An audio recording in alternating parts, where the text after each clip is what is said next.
जहां व्यक्ति के अंदर प्रेम है वहां भावना ही बदल गई। तो ध्यान से एक एक शब्द पर ध्यान देते हुए विचार करना कि भगवान अपने प्रिय पात्र की पहचान बता रहे हैं कि मेरे प्यारे लोगों की पहचान क्या है। मतलब मंदिरों में जाने वाले तो बहुत हैं, पर वे लोग जिनकी भक्ति परवान चढ़ती है, जिन पर उसकी कृपा बरसती है, एक वे हैं जो मंदिर में भी जाए भगवान नहीं मिलता, और एक वो है भगवान मंदिर से बाहर आकर जिसे मिला करता है, वो व्यक्ति परमात्मा का प्रिय पात्र है। हालांकि भगवान के दर पर सब मांगते हैं। सेठ मंदिर के अंदर भीख मांगता है भगवान से, और भिखारी मंदिर के बाहर। मांगते तो दोनों ही, मांगना पड़ता है, क्योंकि सब एक जगह से ही चाहते हैं। सबका देने वाला तो एक ही है। तो आप ध्यान रखना कि जब आप प्रभु के सामने बैठे तो ये सोच लीजिए कि हम परमात्मा के लाडले प्यारे बन सकें। उसके लिए क्या करना हो? तो पहला शब्द है अद्वेष्टा सर्वभूतानां मैत्रः करुण एवच निर्ममो निरहंकार सम दुख सुख क्षमी। बैर रहित, शत्रुता से रहित, मैत्री भाव और दया से युक्त, जिसके अंदर दूसरों को माफ करने की शक्ति हो और दूसरों पर दया करता हो। पूरी दुनिया भर में एक चीज दिखाई देती है, इस समय लोग निर्दयी बहुत हो गए हैं। दूसरे पे तरस नहीं आता, आदमी तरस नहीं खाता। जिसका जहां बस चलता है दूसरे को दबाने में, रुलाने में कसर नहीं छोड़ता। लोगों की पूरी कोशिश रहती है कि मेरे सामने घुटनों के बल बैठकर गिड़गिड़ाए तब मेरे दिल को चैन मिलेगा। और ऐसा निर्दयी मन लिया हुआ व्यक्ति परमात्मा को पसंद नहीं है। तो एक एक शब्द पर ध्यान दीजिए। अद्वेष्टा सर्वभूतानां, पूरे प्राणी मात्र के प्रति जिसके मन में बैर नहीं है। दूसरा मैत्र, मित्रता की भावना जिसके अंदर है। तीसरा जिसके अंदर करुणा है, दया है। चौथा निर्मम, मतलब मेरा नहीं, सब तेरा ही तेरा है, ऐसा जो सोचता है।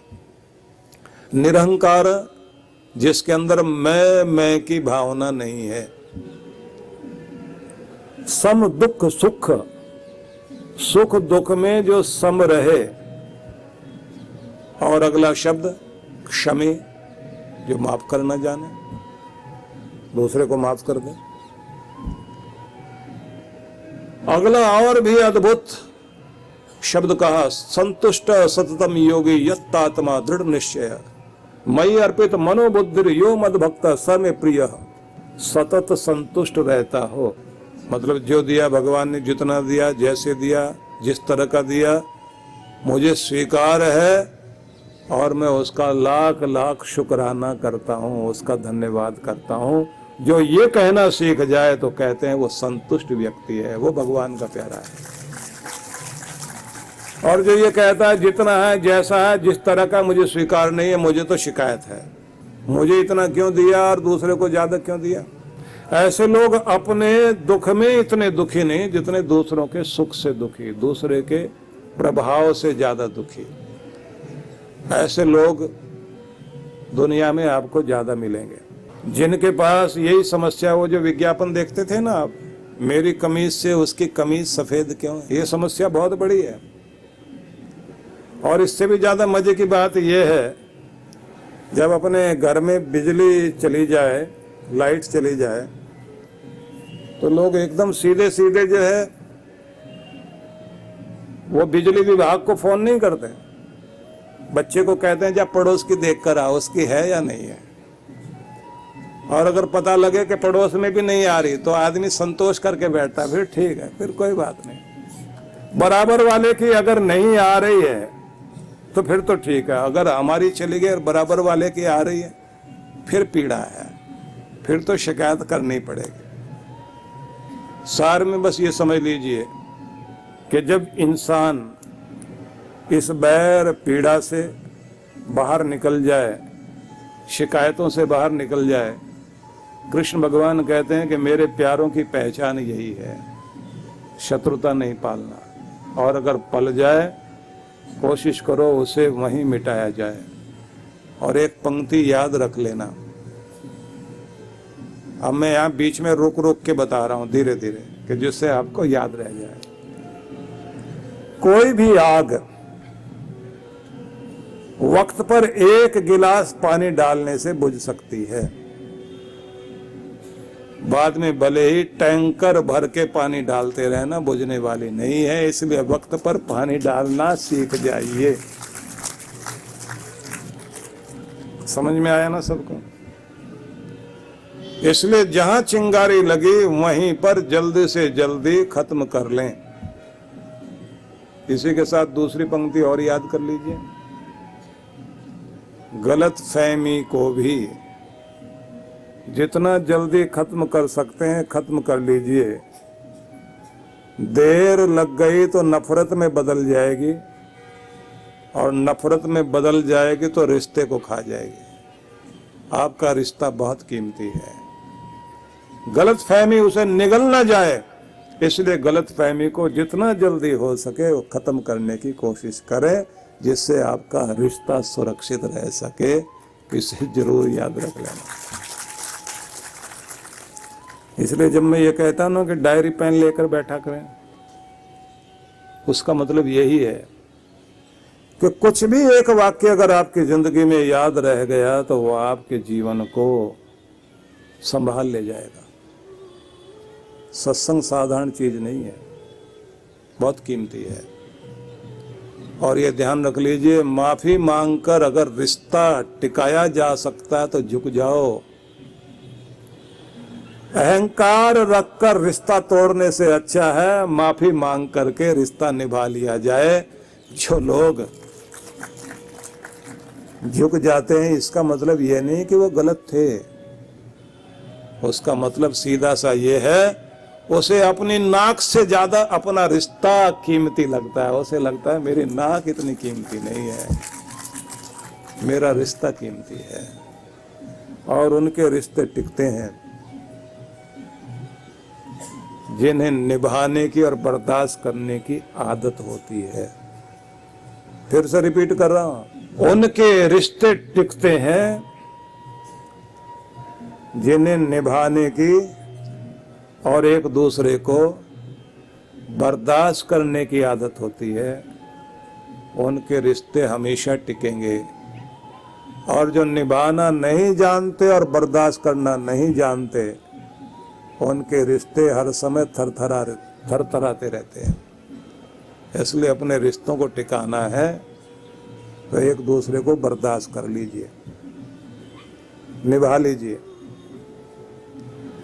कमाल की बात है कि शादी होने से पहले अभी रिश्ता जुड़ा ही है, तब तक तो बहुत आपस में बात भी बढ़िया करेंगे, एक दूसरे का बड़ा ध्यान रखेंगे।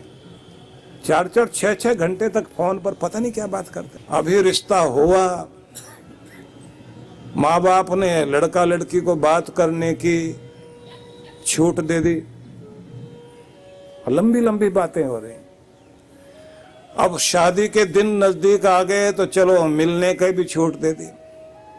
अब जाके पार्क में बैठ गए, वहां से थोड़ा डीप जंगल में चले गए, एक पेड़ के नीचे बैठे में दोनों।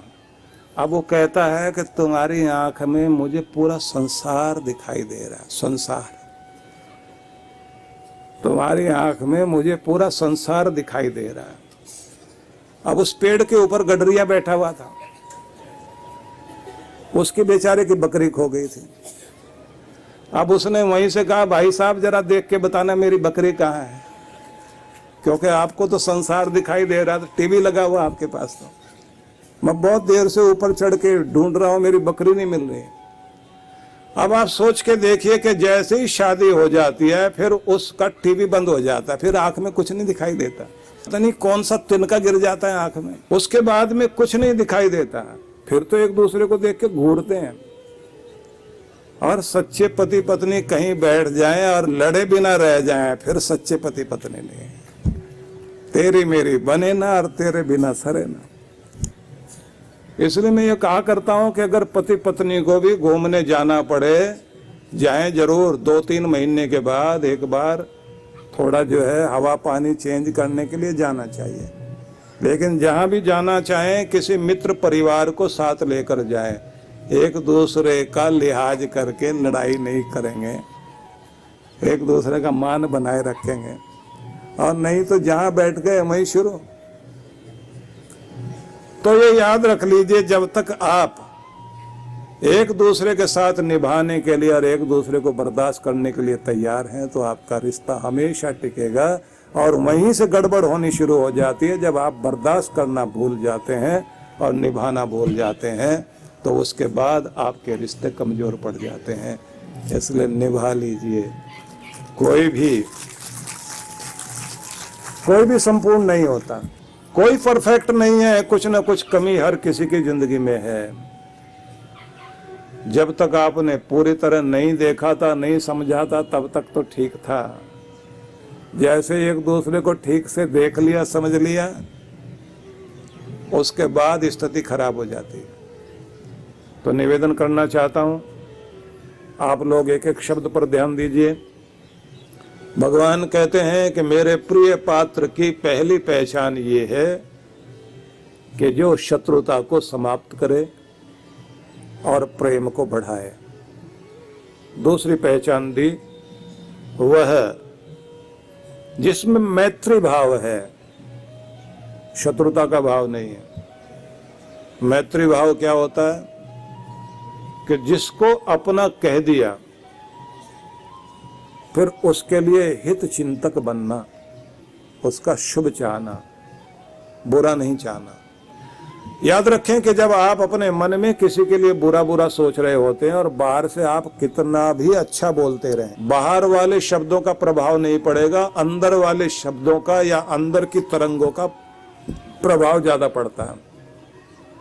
कोई बढ़िया मकान बना ले और कोई दूसरे लोग बधाई देने के लिए आए तो आपने देखा होगा ना, लोग बोल रहे होते हैं हार्दिक बधाई, हार्दिक बधाई, और दिखाई दे रहा होता है हार्दिक जलन, पूरी जलन, अंदर आग लगी हुई है और बाहर बहुत बधाइयां जी आपको, और पता लग रहा है अंदर से दग्ध है, पूरा जला भुना है, अंदर से सोचता है कि अभी गिर जाए इसका मकान।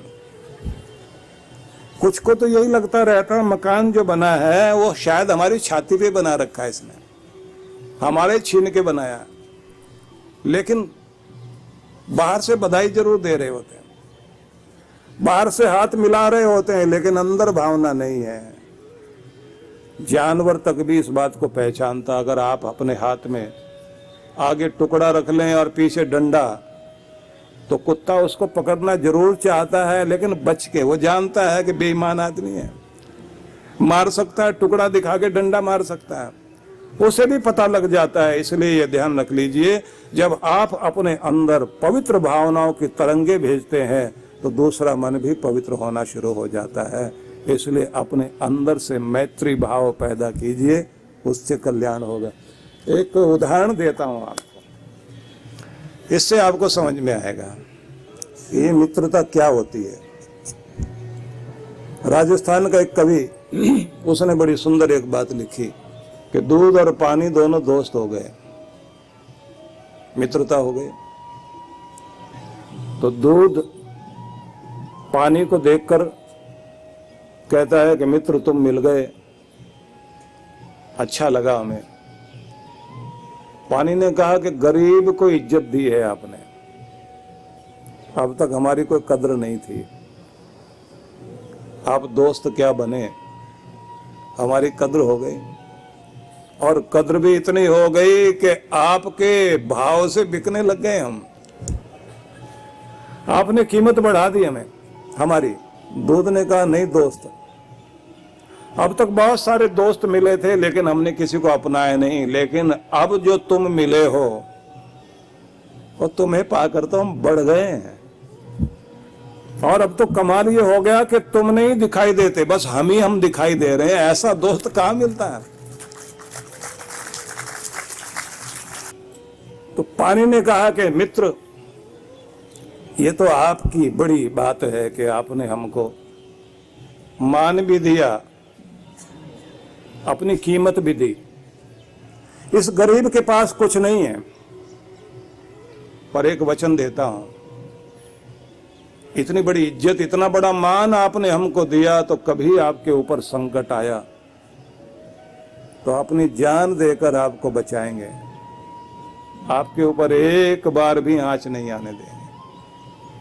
और कहते हैं दूध को हलवाई ने खरीद लिया, खरीदने के बाद जैसे भट्टी पर चढ़ाया, पानी ने देखा मेरे मित्र पर संकट आया है। कहते ना, दोस्त वही है जो अपने दोस्त के दुख को और उसके संकट को दूर से पहचान ले। दोस्त वही है जो अपने मित्र के आंसुओं को बरसात में भी आंख से बहते हुए पानी को पहचान सकता है कि ये पानी की बूंदें नहीं है, मेरे दोस्त के आंसू हैं।